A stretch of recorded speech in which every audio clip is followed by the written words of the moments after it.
This is my final form. Mission failed. We'll get them next time. Ranton.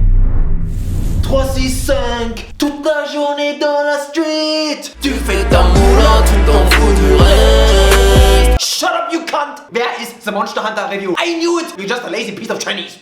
No. First of all, I'm half Deutsch, so fick off. Secondly, I'm not lazy. I'm a gangster. Review Future starts here and now. Review Future is you.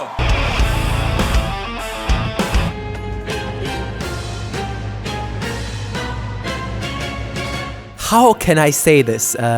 Goku's been raped. Right there, where it hurts. The Saiyan sphincter. So he passes out from the pain and then he wakes up thinking, why? Bulma is with him and talks a lot. Oh, can you just shut the uppy so I can fuck you in the body? As it turns out, Goku's been linked to the soul of a human that's taking control over his body, with Goku's consciousness itself being locked away inside him. At the same time, a shit ton of clones have appeared out of nowhere, threatening to destroy the world and attacking everything that isn't willing to give them the Zuchi gang. Wait, hold on. Okay, that's going into his ass! There's also this new Android 21 roaming the world, and all villains are alive again. 18! Barely. What the fuck is happening and why? And who is emitting these waves that weaken people's powers? There is some weird scheisse happening in the story.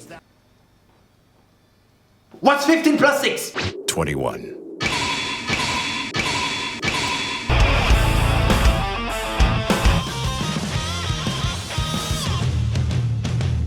Dragon Ball FighterZ. By the way, to clarify, the Z stands for the preferred pronoun, because there are so many classic characters from the franchise here. Him, her, it, and that. Dragon Ball is such a huge and beloved franchise, so I don't want to commit any no-nos. Anime fans are very passionate. It's all about the respect. No problem for me, I am the ultimate otaku. My favorite character of the Dragon Ball franchise definitely has to be that pirate guy who can extend his limbs. Or how they all run like this, you know? Son Goku's son, Kakashi Hatake, is also pretty badass, but only after he gets caught by the Pokeballs. I don't like the part when he's fighting the Titans and the whole thing about this notebook where he writes the names inside. It didn't fit into the whole Dragon Ball saga. It's a 2D old-school beat-em-up game with cel shading graphics and based on a 3v3 system, where you switch between your characters frequently to execute badass tag team moves. My favorite being DP. Just because the dicks are touching doesn't mean it's gay, okay? Some battles are 2v1, 2v2, 3v1, I lick your V, but that's just in the story mode where things are more scripted. And speaking of modes, Dragon Ball FighterZ places you in a hub where you can customize your little avatar and walk around looking like a really cute retard. Especially when you're online, there's so many people, it's immersive. Customization options are mostly bought at the shop via in-game money that is earned by completing the various challenges the game has to offer. I was devastated when I found out that you can't play as Master Roshi, the most important character of the franchise, who taught me everything I know about how to treat women.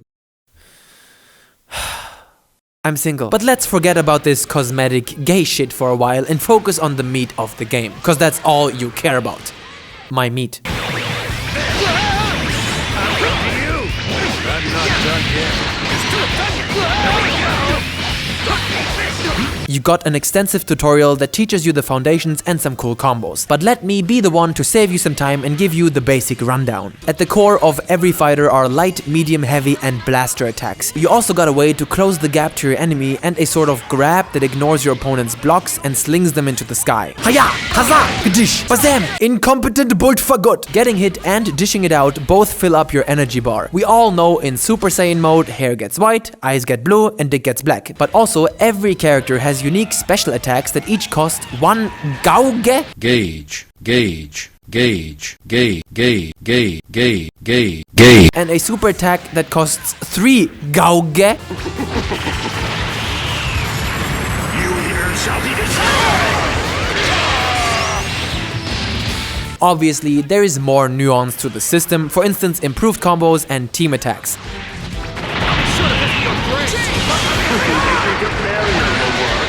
But that's the gist of it. The quick teleport behind enemy to smell anus feature is also worth mentioning since it's such a Dragon Ball classic. Maybe you've noticed that while taking damage, your health bar has a blue segment. This part slowly regenerates when you switch fighters. The story mode is separated into 3 arcs that all tell the same story but from different perspectives. There are basically 3 parties: the heroes, the villains, and the androids. And you play through them in that order, with the difficulty slightly but consecutively increasing with each fight. Every chapter plays out on a map where you have a limited amount of turns to move to the main big boss battle.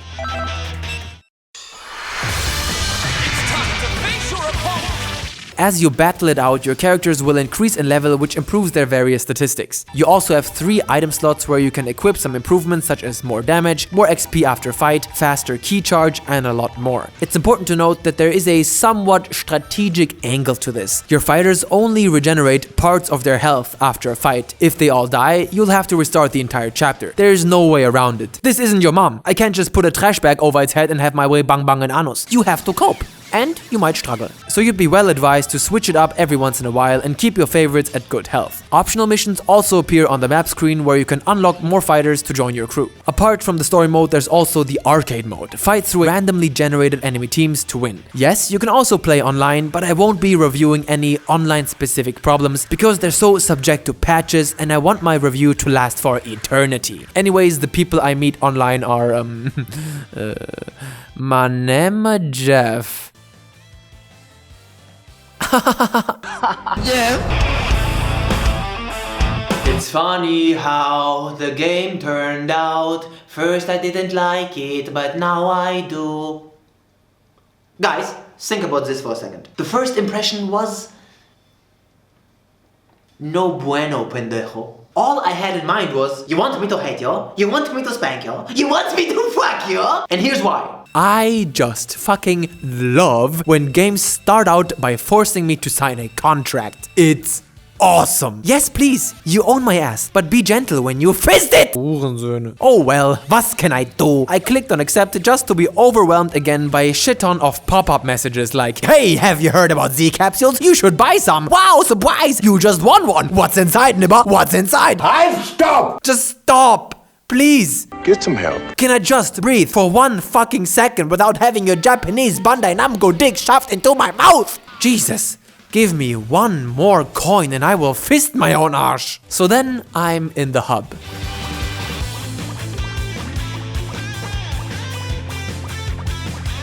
This is awesome! I do not like hubs. I like menus. Simple motherfucking menus. I understand that this is personal preference, but that's also what Hitler said about his mustache. And we all know what happened then. Hi. The issue of personal preference is very important here. Not because I don't believe in what I say, I'm a god, but because it's important to put things in perspective. So, full disclosure here. I don't like beat-em-ups where you play with several characters. I prefer one-on-one. Unlike your mom's pussy though, I can't quite put my finger on it. I don't know why. There's something about the way Dragon Ball FighterZ is presented that is off-putting to me. Is it the constant e-guitar tune in the background?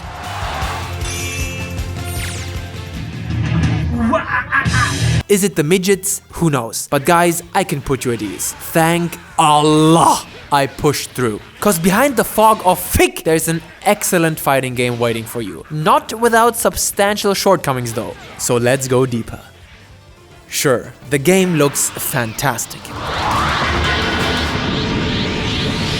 Today will be the day that I finally surpass the gods! But maybe you're one of those people who are worried about how a comic art style translates into a beat-em-up game where it's about seeing every frame, retracing and predicting movements and then reacting skillfully. Unlike Mortal Kombat X and Injustice 2, where the character movements happen continuously frame by frame, in Dragon Ball FighterZ there are a lot less animations or drawings for each movement.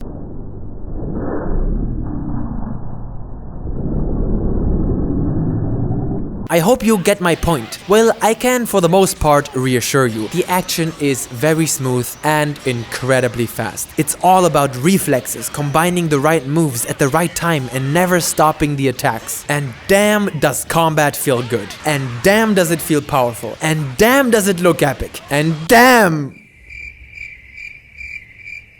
It can get a little chaotic, but there's a real tangible feeling of becoming better at the game, which is exactly what you should want.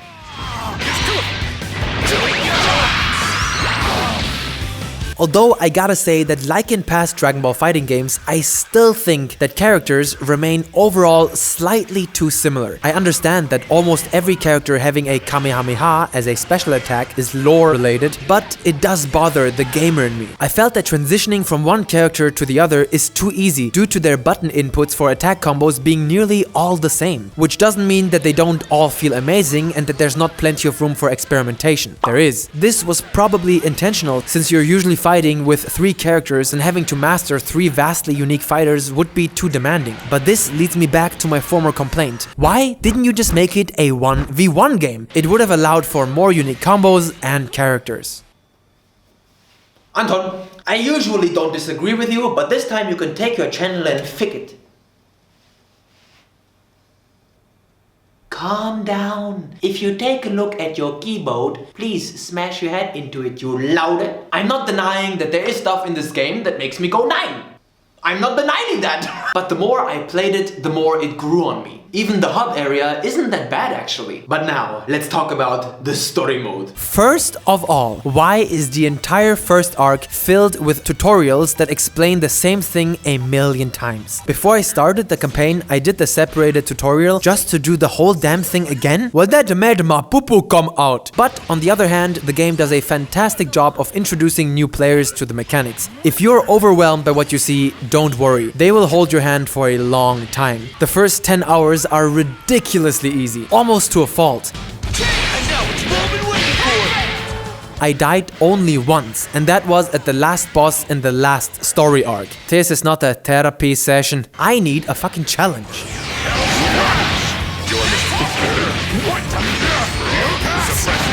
The general idea behind telling a story 3 times over, but from different perspectives, is ambitious, because it usually ends up feeling extremely redundant. And by God, it does here as well. Some new revelations are interesting, but having to assemble a team 3 times and then watching a bajillion cutscenes where the new people have to get brought up to speed on what's been going on is tiring and exhausting. I don't know, I kinda retired a while back. My martial arts skills are gonna be kinda rusty.